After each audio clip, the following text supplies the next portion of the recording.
और जैसे ही ठाकुर जी द्वारिका जाने के लिए प्रस्थान करने लगे, दूर खड़े हुए युधिष्ठिर रोने लगे। ठाकुर जी युधिष्ठिर के आंसू देख करके समझ गए कि मेरे जाने के गम से नहीं रो रहा है ये। एक होता है ना व्यक्ति कोई जा रहा है छोड़ के तो रोना आ जाए, पर नहीं, ठाकुर जी अश्रु बिंदुओं से ही समझ गए कि युधिष्ठिर मेरे जाने के गम से नहीं रो रहा है। तो फिर युधिष्ठिर रो क्यों रहा है? युधिष्ठिर इसलिए रो रहा है कि युधिष्ठिर को आत्मग्लानि हो रही है। मैंने महाभारत युद्ध में निर्दोषों को मार दिया, मैंने महाभारत युद्ध में गलत भाग ले लिया, मुझे महाभारत युद्ध नहीं करना चाहिए था, इसलिए युधिष्ठिर आत्मग्लानि में रो रहा है। ठाकुर जी समझ गए।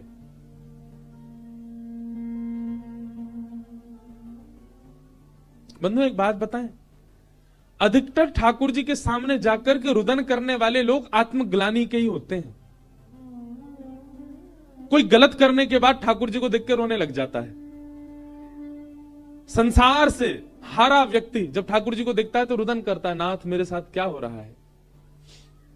आत्मग्लानि में रुदन करने वाले लोग ज्यादा जाते हैं ठाकुर जी के सामने। पर एक बात कहें, कभी ठाकुर जी की याद में नीर बहा के देखो, कभी उन्हीं के लिए रुदन करके देखो। बंधुओं, जो आत्मग्लानि में रोते हैं ठाकुर जी के आगे कि मेरे साथ संसार ने धोखा दिया, मुझे लोग छोड़ के चले गए, या मेरे साथ ऐसा हुआ, आप उस समय ठाकुर जी के सामने खड़े होकर के रो करके ठाकुर जी को यह बता रहे हो कि आपसे बड़ा था संसार मेरे लिए। अरे उस समय यह विचार करो ना, सबने छोड़ दिया पर उनका द्वार तो अभी भी खुला है आपके लिए। एक सामान्य से व्यक्ति ने अपने ऊपर, आपके ऊपर से अपना हाथ हटा दिया, परंतु जगत नियंता जगदाधार तो अभी भी आपकी सुन रहा है, सामने खड़ा है, तो फिर रोना क्यों? आप रो शायद इसलिए रहे हो कि आपने संसार को ठाकुर जी से बड़ा माना था। कोई व्यक्ति आपको छोड़ करके चला गया, मतलब वो उस व्यक्ति के लिए रुदन ठाकुर जी के सामने जाके करके आप ठाकुर जी को यह बता रहे हो कि वो व्यक्ति बहुत बड़ा था आपके लिए, ठाकुर जी से बड़ा था।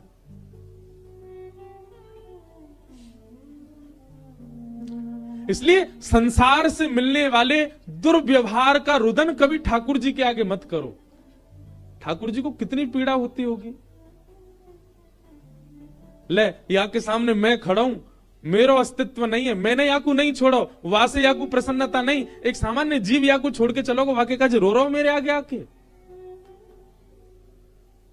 संसार की आपत्ति विपत्तियां सब आपके जीवन में आएंगी जाएंगी, पर ठाकुर जी तो एक रूप एक रस रहते हैं, वो कभी नहीं छोड़ते।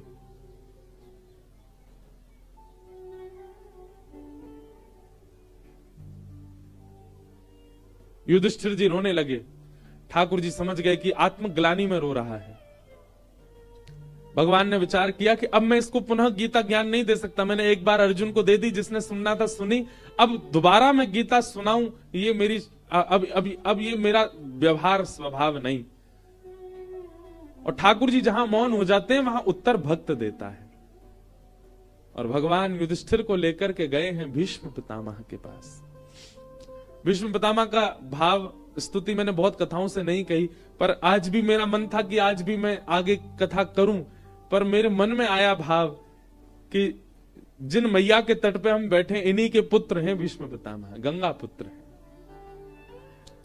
तो श्री गंगा जी के तट पर यदि भीष्म पितामह की स्तुति नहीं कहेंगे तो मां को बुरा तो नहीं लगेगा, लेकिन अगर कहेंगे तो प्रसन्नता होगी।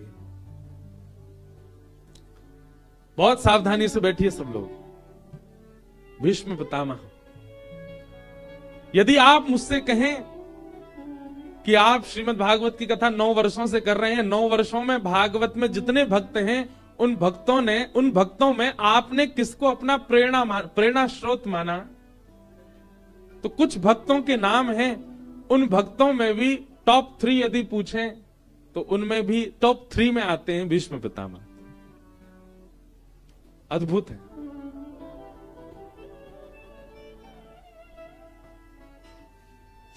बहुत सावधानी से सुनिएगा। भीष्म पितामह बाणों की सैया पर लेटे हैं, परंतु उनके पिता के द्वारा मिला हुआ इच्छा मृत्यु का वरदान, जब तक तुम्हारी इच्छा नहीं होगी पितामह तुम मर नहीं सकते। उस मृत्यु के वरदान को कितने सही ढंग से प्रयोग लिया भीष्म पितामह ने। कैसे? मृत्यु सामने खड़ी है और उस मृत्यु देवी को भीष्म पितामह कहते हैं, हे मृत्यु देवी मेरा स्पर्श मत करना। कब तक? जब तक श्याम सुंदर द्वारिकाधीश मेरे सामने ना आ जाए। एक बात कहूं बंधुओं,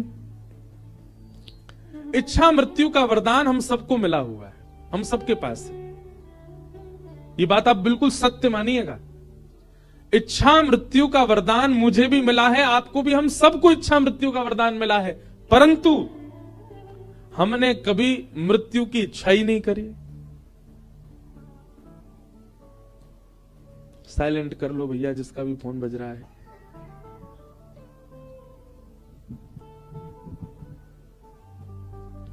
हम सब लोग किसकी इच्छा करते हैं? हमारी पत्नी ऐसी होनी चाहिए, हमारे बच्चे ऐसे होने चाहिए, बेटा होगा तो ये नाम रखेंगे, बेटी होगी तो ये नाम रखेंगे, बच्चे पढ़ लिखने वाले होंगे इस स्कूल में पढ़ाएंगे, हमारा घर देहरादून में होना चाहिए, ऋषिकेश में होना चाहिए, ऐसा काम करेंगे, ऐसा व्यापार करेंगे, इतना पैसा कमाना, ये गाड़ी खरीदनी। ये सारी इच्छाएं हमारी होती हैं, पर इस जीवन का जो अकाट्य सत्य है मृत्यु, उसकी हमने कभी इच्छा नहीं करी। आप कहोगे महाराज जी इसलिए कथा नहीं सुन रहे आपकी कि आप यूं बताओ कि मरवे की इच्छा करो। हमारी बात समझिएगा। मृत्यु सबकी होनी है। यहां पे कोई बैठा व्यक्ति ये बात कह सकता है मेरी मृत्यु ना होगी? कोई हो तो हाथ ऊपर कर लो भैया। सब जानते हैं कि हम सबकी मृत्यु निश्चित है। किसी की मृत्यु रोगों से हो सकती है, किसी की मृत्यु गिरने से हो सकती है, किसी की मृत्यु सोते सोते हो सकती है, सबकी होगी। पीछे बैठे व्यक्ति से लेकर मुझ तक सब मरने वाले हैं। यहां पर सबकी मृत्यु होनी है। हम सब जानते हैं हमारे जीवन का परम सत्य है, अंतिम उद्देश्य मृत्यु ही है हमारा। हम चाहे जीवन में जो कर लें, पर जाना हमको अर्थियों पर ही है, जाना हमको अस्थियों में ही है। कभी हमने उसके बारे में विचार क्यों नहीं किया कि हमारी मृत्यु कैसी हो? इच्छा मृत्यु का वरदान सबको मिला है, पर कोई इच्छा तो करे। और इच्छा कैसी करे? हे नाथ, जब तक प्राण है, जब तक जीवन है, तब तक मैं अपने कर्तव्यों का निर्वहन करूंगा। मैं जीवन में दुख भी सहूंगा, सुख भी सहूंगा, पीड़ा भी सहूंगा, आपत्ति भी सहूंगा। लेकिन नाथ मेरी बस आपसे एक प्रार्थना, मेरे जीवन में पीड़ा आवे, दुख आवे, दारिद्र आवे, सब कुछ मैं सहने को तैयार हूं। आप केवल मेरी एक चीज सुधार दीजिए। क्या? मेरी मृत्यु ऐसी होनी चाहिए। अपनी मृत्यु पहले विचार करो, कैसी मृत्यु चाहिए? हे नाथ, मेरी मृत्यु ऐसी हो कि जब मृत्यु काल आवे ना समीप, सबसे पहली बात तो मेरे अंदर यह आए कि मैं उस दिन भयभीत ही ना हूं, मुझे भय ना लगे, मैं निर्भीक रहूं, अत्यंत उत्साह में रहूं। और उस दिन या तो वृंदावन जाऊं, या तो अयोध्या जाऊं, या गंगा जी के तट पर जाऊं, कहीं भी श्रेष्ठ स्थान पर मैं जाऊं, वहां जाकर के आपका दर्शन करूं, संतों को प्रणाम करूं, सबको दान पुण्य करूं, सत्संग श्रवण करूं, सुंदर कथा श्रवण करके, माथे पर तिलक लगा करके, बढ़िया चंदन फोटा लगाए के, बढ़िया इत्र लगा करके, कीर्तन में खूब उछल उछल के नृत्य करूं, गंगा यमुना जल का पान करूं, संतों की शीत प्रसादी लेकर के गंगा तट पर, यमुना तट पर एकांत चित्त से बैठा हूं। तभी मेरी मृत्यु की घड़ी आ जाए और उस घड़ी में मेरे पास कोई ना हो, मैं अकेला एकांत में प्रसन्न मुद्रा में बैठा हूं, और उसी समय मेरे इष्ट मेरे सामने प्रकट हो जाए। मैं उनका एक क्षण दर्शन करूं, एक क्षण उनके नेत्रों को, नासिका को, ग्रीवा को, गर्भ को, चरणार बिंदों का मैं दर्शन करूं, और सर्वांगीण अंगों का दर्शन करते ही मेरे प्राण चले जाए। ऐसी इच्छा मृत्यु कितने भक्तों के विषय में आया, कितने संतों के विषय में आया कि उन्होंने इच्छा मृत्यु की और वैसी मृत्यु उनको प्राप्त हुई। इच्छा मृत्यु करने का मतलब यह नहीं कि मैं आज शाम को पधार जाऊं, नहीं। इच्छा मृत्यु का मतलब है जब भी मेरे प्राण निकले, मुझे नहीं पता कब निकलेंगे, जब निकले तो उस समय स्थिति ऐसी हो, उस समय का वातावरण ऐसा हो, उस समय का माहौल ऐसा हो, उस समय मेरे मन में यह चल रहा हो, मेरी बुद्धि में ऐसे विचारधाराएं हो, तब मेरे प्राण निकले।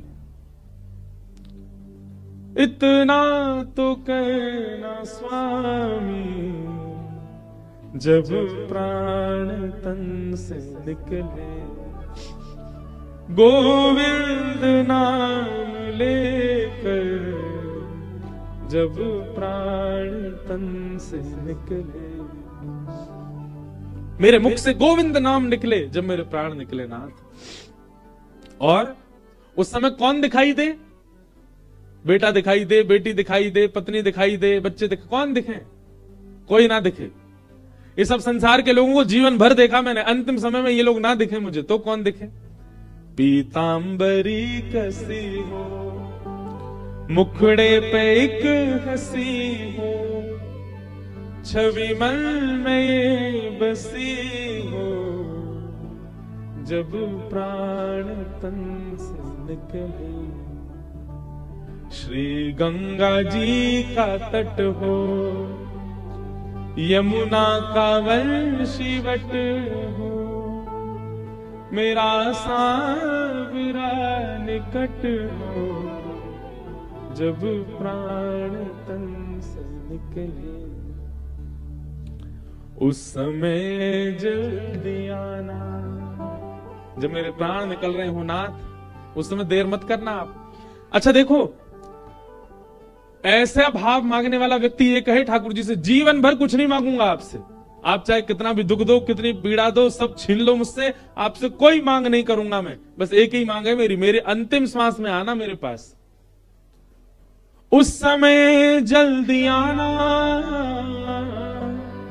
नानाथ भूल जाना, और अकेले मत आना, श्री राधे को साथ लाना, जब प्राण तन से निकले।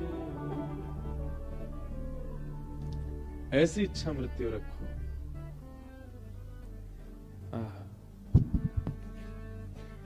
एक बहुत सुंदर एक भाव है, मैं गाता हूं कथा में, यह भी इच्छा मृत्यु हो सकती है। अच्छा, मेरे बताने से इच्छा मृत्यु नहीं करनी है, स्वयं विचार करो। गंगा जी के तट पर बैठो एकांत में, बिल्कुल जहां कोई नहीं आता हो, और वहां बैठ करके विचार करो कैसी मृत्यु की कामना है। घबराइए मत इस बात से, आपके सोचने से उसी समय। और एक और बात सुनिए, जब तक भय लग रहा है तब तक सोचना भी नहीं।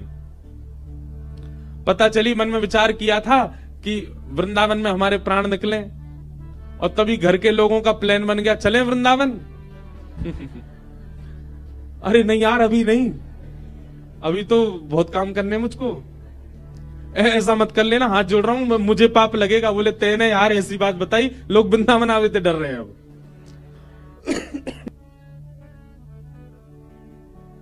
इस इच्छा मृत्यु को वो ही करे जिसके अंदर भय ना हो।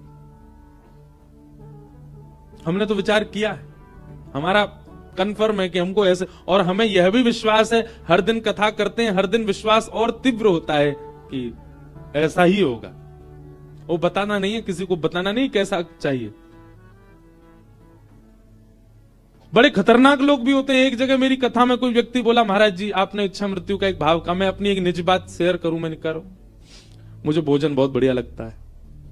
मैंने आज मन में विचार किया कि जिस दिन मेरे प्राण निकले उस दिन सुबह सुबह जलेबी खाऊं, कचौड़ी खाऊं, बेड़ई सब्जी खाऊं, दोपहर के राजभोग में बढ़िया मेरे पास में मक्के की रोटी सरसों का साग बने, चटनी से लगा के पाऊं, रात्रि का प्रसाद पाने के लिए मेरे पास दाल बाटी आवे, बढ़िया चूरमा, उसमें गुलाब पड़ा हो महाराज जी। मैंने कहा फिर? बोले बिल्कुल पाता जाऊं, मेरे को ऐसा लगे पेट भरे ही नहीं रहा, और अंतिम स्वाद जैसे ही मेरे पेट मुख में जाए, पेट भरते ही जैसे ही मेरे पेट भर जाए तुरंत मेरे प्राण निकल जाए। ऐसे भोगी लोग भी हैं, बड़े प्रचंड प्रसिद्ध लोग हैं, मैं दो तीनों से मिला हूं मैं, जो भोग के द्वारा प्राण त्यागना चाहते हैं। ऐसे लोगों को मेरे चरणों में प्रणाम है भैया, ऐसा विचार मत करिए। इच्छा मृत्यु कैसी होनी चाहिए? मनमोहन तुझे रिझाऊं, तो हे नित नए लाड लड़ाऊं, बसार कर नैनन में, छिपा के तुझे नैनन में हो। बसा कर नैनन में, छिपा के तुझे नैनन में, ओ बसा कर नैनन में, छिपा कर नैनन में, बसा कर नैनन में, छिपा कर नैनन में, मनमोहन तुझे रिझाऊं, मनमोहन तुझे रिझाऊं, हो तो है नित नए लाड़ लड़ाऊं, हो तो है नित नए लाड़ लड़ाऊं, बसा कर नैनन में, छिपा कर नैनन में, बसा कर नैनन में, छिपा कर नैनन में, ओ बसा कर नैनन में, छिपा कर नैनन में, बसा कर नैनन में, छिपा कर नैनन में, ओ गीत बन जाऊं तेरी बांसुरी के स्वर का, इठलाती बल खाती पतली कमर का, गीत बन जाऊं तेरी बांसुरी के चिंतन करो शब्दों का, इठलाती बल खाती पतली कमर का, गीत बन जाऊं तेरी बांसुरी के स्वर का, इठलाती बल खाती पतली कमर का, गीत बन जाऊं तेरी बांसुरी के स्वर का, इठलाती बल खाती पतली कमर का, ओ पीला पटका बन जाऊं, पीला पटका बन जाऊं, पीला पटका बन जाऊं, पीला पटका बन जाऊं, बसा कर नैनन में, छिपा कर नैनन में, बसा कर नैनन में, छिपा कर नैनन में, ओ बसा कर नैनन में, छिपा कर नैनन में, बसा कर नैनन में, छिपा कर गाओ नैनन में, मनमोहन तुझे रिझाऊं, मनमोहन तुझे रिझाऊं, हो तो है नित नए लाड़ लड़ाऊं, हो तो है नित नए लाड़ लड़ाऊं, बसा कर नैनन में, छिपा कर नैनन में, बसा कर छिपा कर श्री राधा रमण लाल की।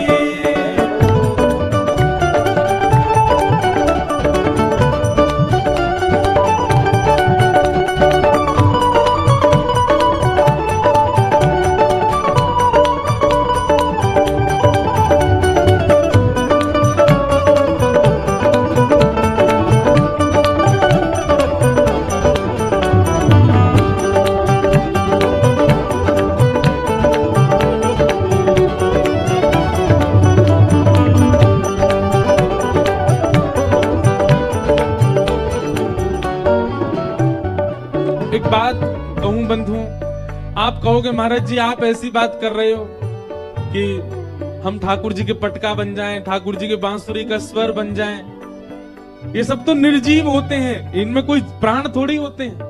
पर बंधुओं एक बात कहें, हमारे भक्ति परंपरा में ठाकुर जी के श्री अंग पर जावे वाली जो भी वस्तु है सब में प्राण है। उस बात का एक प्रमाण दें, श्रीमद वल्लभाचार्य जी महाराज अपने श्री ठाकुर जी का नित्य भोग पधराते थे। एक बार 3 लोग रोते रोते गए महाप्रभु जी के पास। बहुत सावधानी से इधर देखो, सब लोग सुनो। जिन लोगों को लगता है मुकुट में प्राण नहीं है, माला में प्राण नहीं है, कुंडल में प्राण नहीं है, वंशी प्राण नहीं, ये सब निर्जीव केवल और केवल श्रृंगार है। 3 लोग रोते रोते गए तो श्रीमद वल्लभाचार्य जी महाराज उनसे पूछने लगे, भैया तुम रो क्यों रहे हो? अब बहन मैं कथा करूं कि टाटा करूं? बैठ जाओ। तो इधर देखो, महाप्रभु जी बोले, आप रो क्यों रहे हो? क्या बात है? कुछ नहीं बोले, बस एक ही बात बोले, हमें सेवा से दूर मत करो, हमें सेवा से विलग मत करो, हमें सेवा से बाहर मत करो। महाप्रभु जी बोले, कौन सी सेवा से दूर कर रहा है तुमको कोई? क्या बात है, स्पष्ट बताओ। तो तीनों बस रोते रहे, हमें सेवा से दूर मत करो।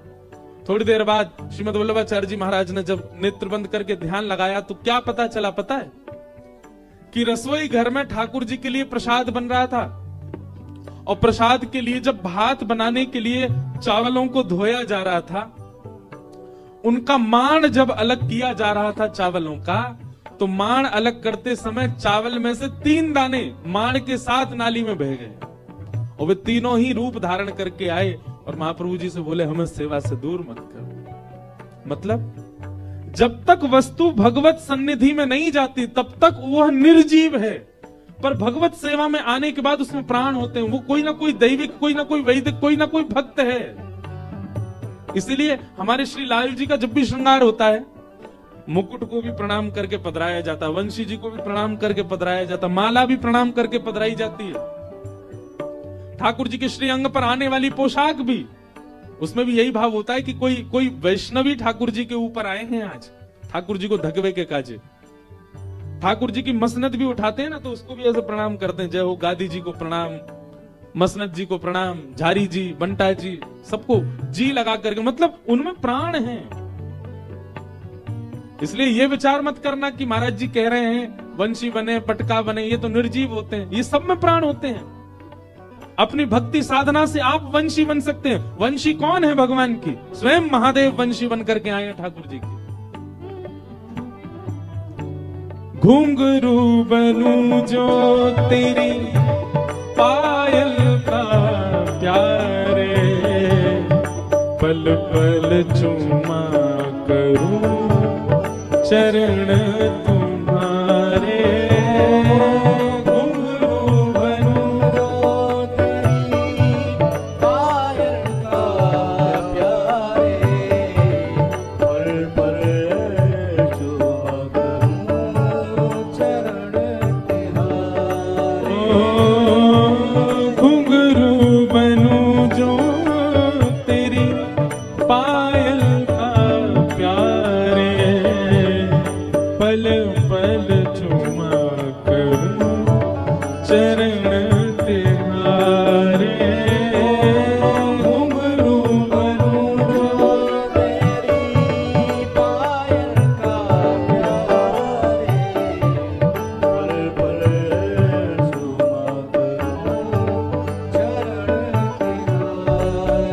तेरे धीरे धीरे चरण दबाऊं, ओ तेरे धीरे धीरे चरण दबाऊं, तेरे धीरे धीरे चरण दबाऊं, ओ तेरे धीरे धीरे चरण दबाऊं। बसा कर नैनन में, छिपा कर नैनन में, बसा कर नैनन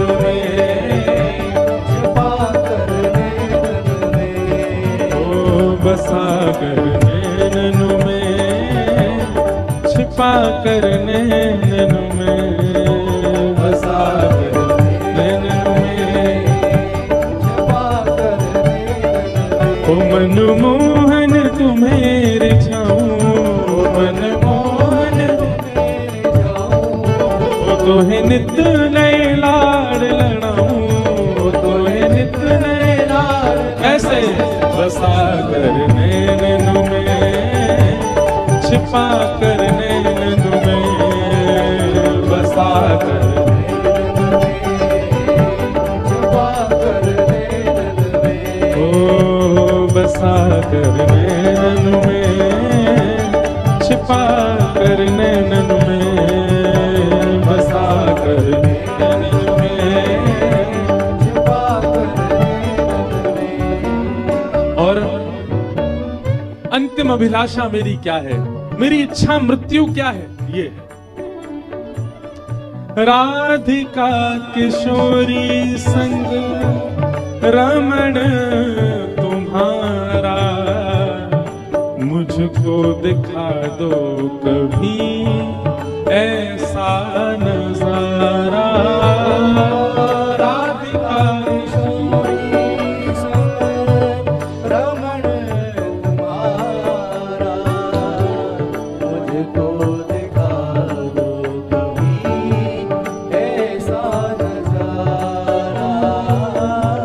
राधिका किशोरी संग रमण तुम्हारा, मुझको दिखा दो कभी ऐसा नजारा।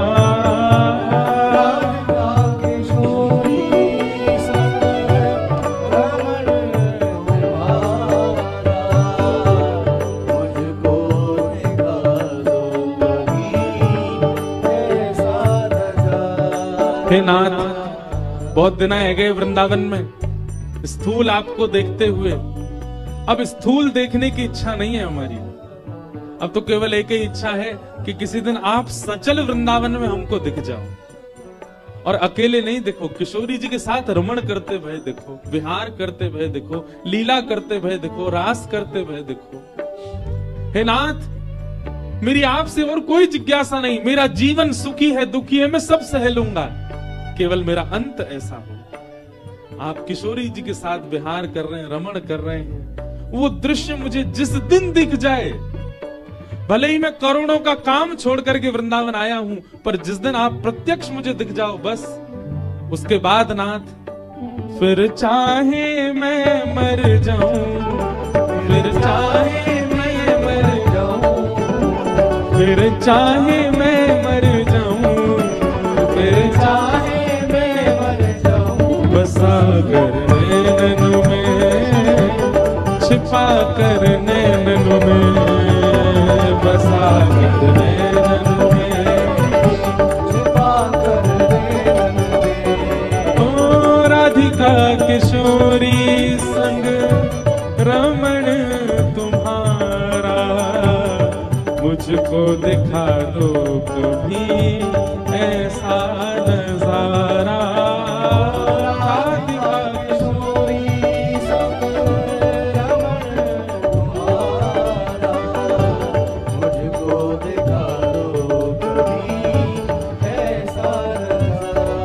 ओ फिर चाहे मैं मर जाऊं, ओ फिर चाहे मैं मर जाऊं, फिर चाहे मैं मर जाऊं, फिर चाहे मैं मर जाऊं, बसा कर नैनन में, छिपा कर नैनन में, बसा कर नैनन में, छिपा कर नैनन में, ओ बसा कर नैनन में, छिपा कर नैनन में, बसा कर नैनन में, छिपा कर नैनन में, ओ बसा कर नैनन में, छिपा कर नैनन में, बसा कर नैनन में, छिपा कर नैनन में, बसा कर नैनन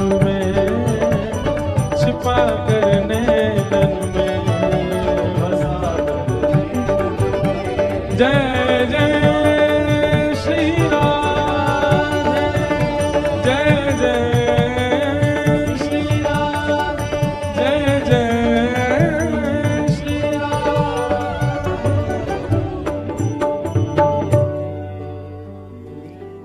आज गंगा जी के तट पर हम आपसे निवेदन कर रहे हैं बंधुओं, हर भाव के आपने चिंतन किया है। जीवन कैसा हो, पत्नी कैसी हो, बच्चे कैसे हो, धन कैसा हो, घर कैसा हो, व्यापार कैसा हो, ये सब वह वस्तु है जो संसार में रहना सिखाती है। रहिए संसार में, खूब कमाइए धन, पर हमारी प्रार्थना गंगा के तट पर, आज सोमवार है, नवमी है, अपनी इच्छा मृत्यु का चिंतन करके जाओ, कैसी मृत्यु की कामना है, और गंगा जी से प्रार्थना करो, जीवन चाहे जैसा भी दीजिए, मृत्यु ऐसी ही हो हमारी।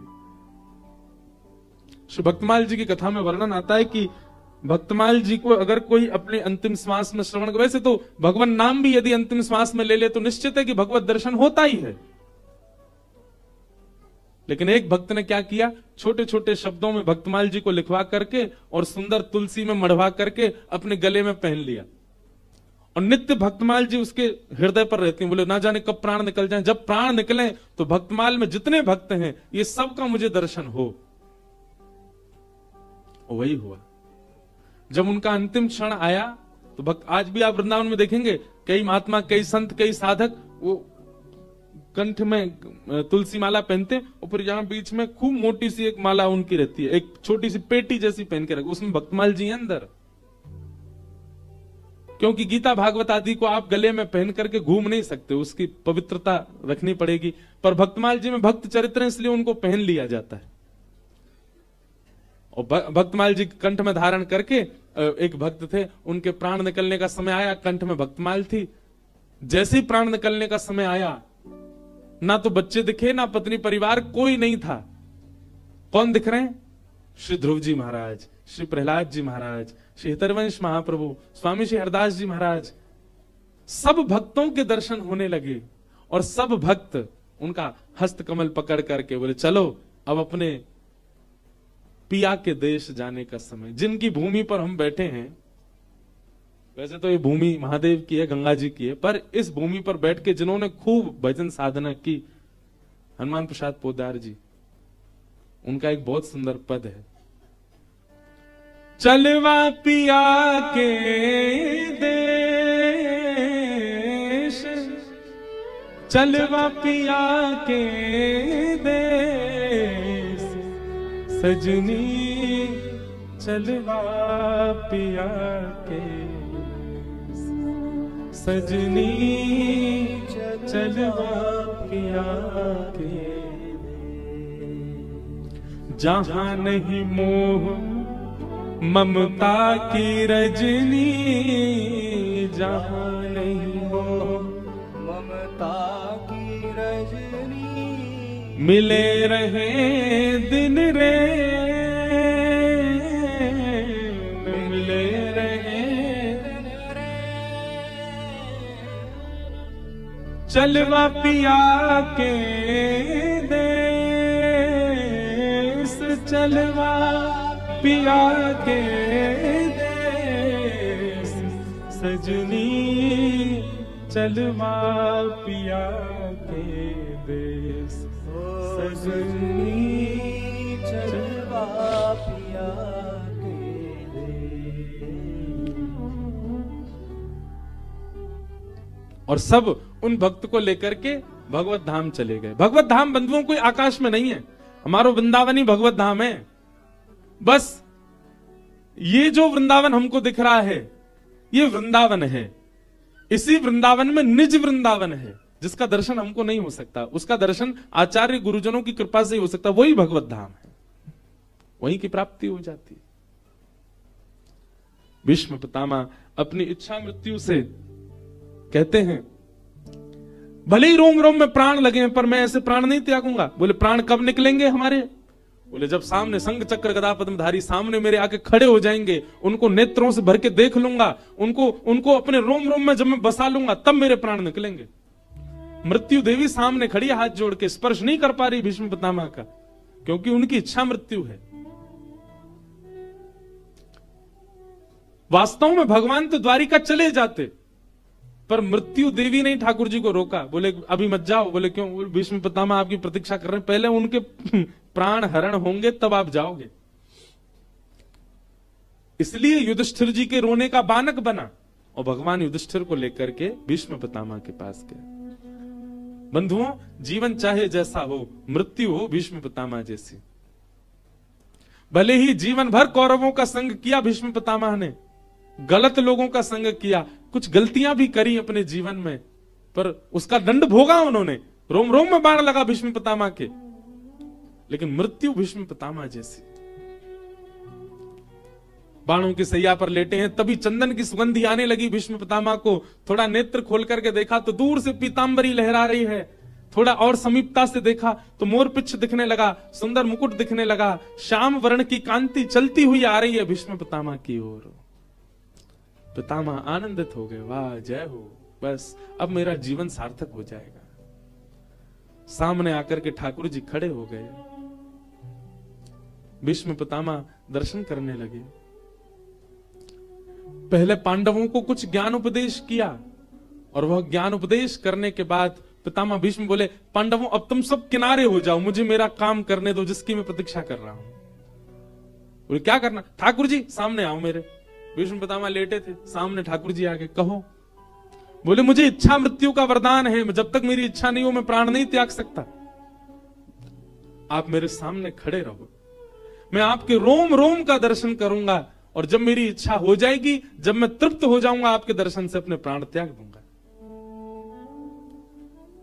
ठाकुर जी बोले, जे भले आए हम, देख तो रहे 10 साल तक तो खड़ी रहेंगे हम यहीं पे। इच्छा मृत्यु भैया कितने दिन की इच्छा कर सके। ठाकुर जी सामने खड़े हो गए। ठाकुर जी का मुखमंडल थोड़ा सा मुरझा गया कि मैं वैसे इतने दिनों से द्वारिका से दूर हूं, अब जब ये और भीष्म पितामह जन कितने दिन लगाएगा मृत्यु करवे में। ठाकुर जी के मुखमंडल पर जैसे ही थोड़ी सी मुरझाहट आई तो भीष्म पितामह बोले, ए सुनिए, ये मुरझाया हुआ चेहरा नहीं देखना मेरे। क्षताम कलेवरम यावदिदं हिनुम्य प्रसन्न हासारुणलोचलोल्लस मुखाम्बुजो ध्यान पतश्चतुर्भुज।